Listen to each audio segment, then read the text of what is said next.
have at least $10,000 or even $100,000 in debt, call freedomdebt.com right now to get the facts on getting help fast without credit counseling or bankruptcy. Plus, if you are one of the next 50 callers, you'll get a completely free debt analysis and a free copy of their budgeting guide.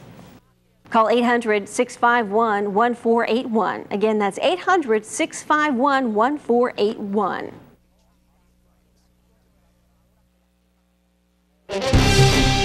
And now, it's RFL Emmy Award-winning Richard French Live.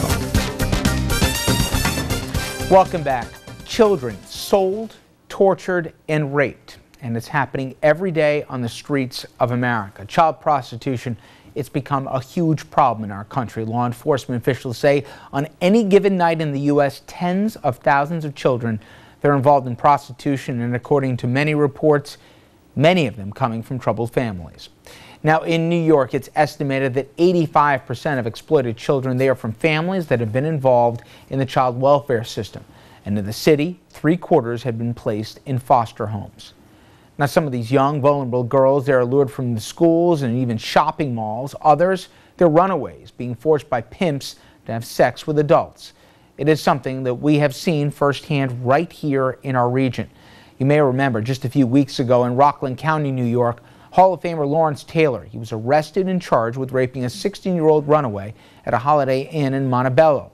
Police say the young girl was brought to the hotel by her pimp after the pimp beat her and then was sold to Taylor for $300.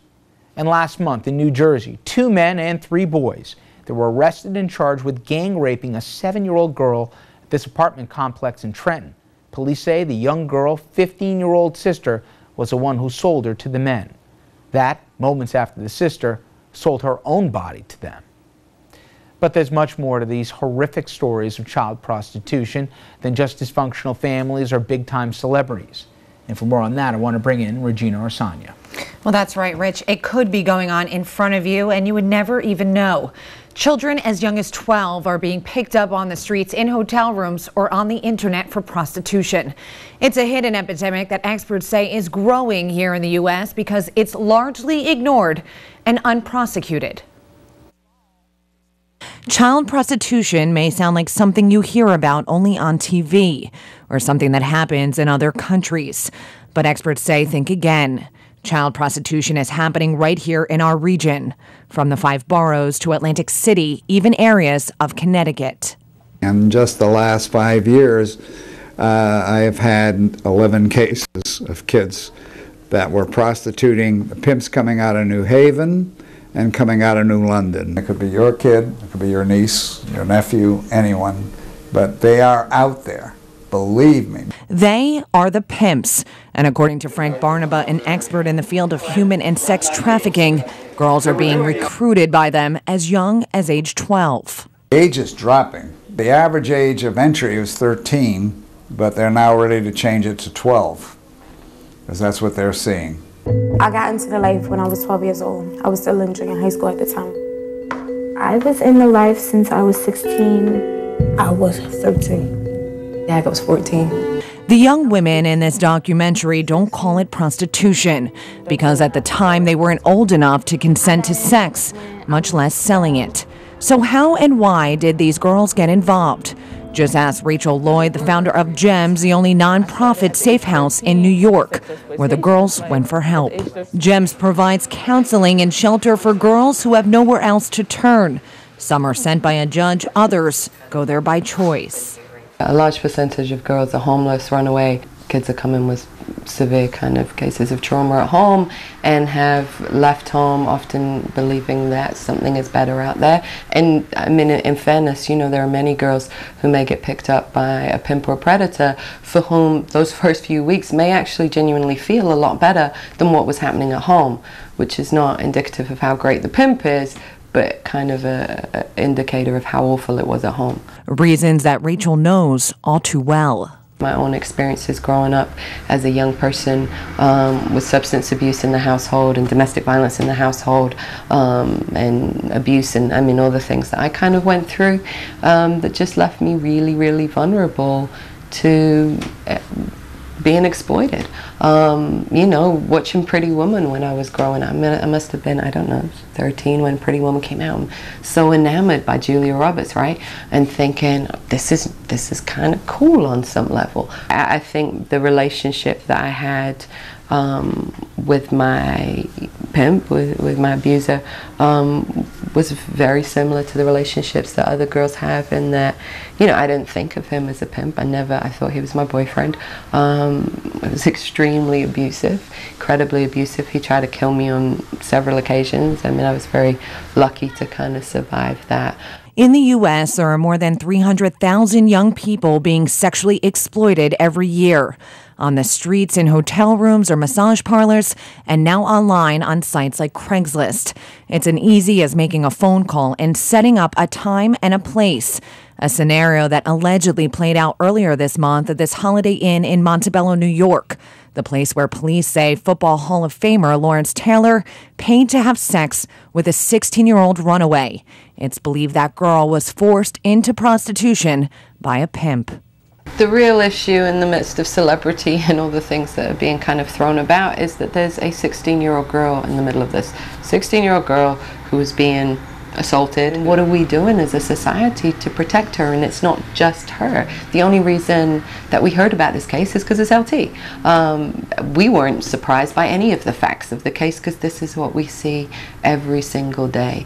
It's a grim reality that advocates say has to stop. Their solution? Really educating children at a young age, to let the children understand there is a great danger, because once you fall into this mess, you're pretty much finished for the rest of your life.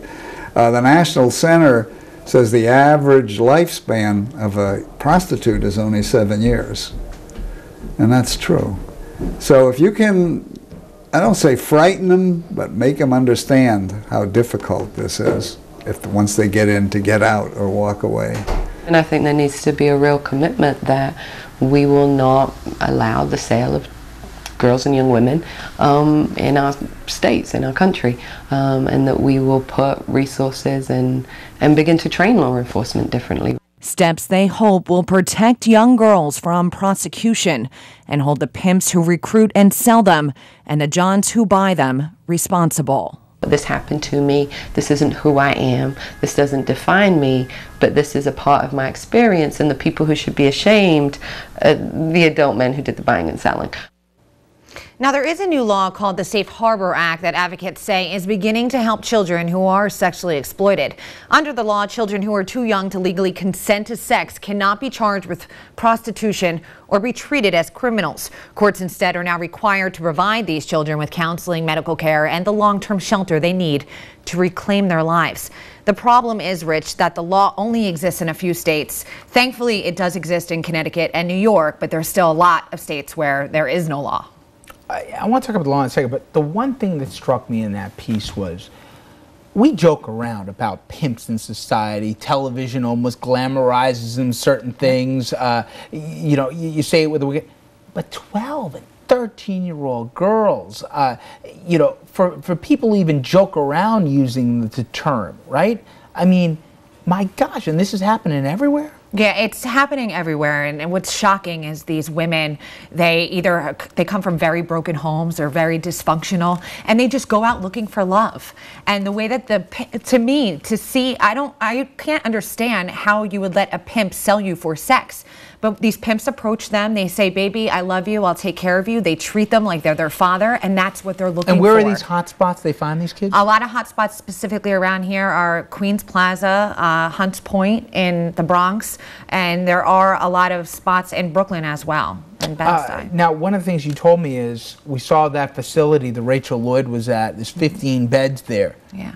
Around the country, there's a grand total of how many? 50 beds. That is it. I was shocked. There's beds in New York, there's beds in Atlanta, and there's beds, I believe, in Florida. But altogether, only 50 beds, 50 safe house beds. That's it. Unbelievable. The rest of these women are out on the street. Now, we're going to link to our site here, information, phone numbers, websites where people can go if they want more information, and if their family's torn apart by, you know, some of these tragedies here, at least they know that there are resources out there for them. There are resources, and there are people to call to help counsel them and bring them in and talk to them. All right. Great job, Regina. Thank you very much.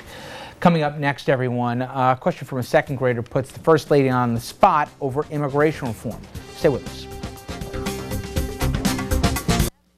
Closed captioning is sponsored by Provident Bank. And now another business connection from Provident Bank. With just 10% down, an SBA 504 loan from Provident connects your business to incredible low-rate financing.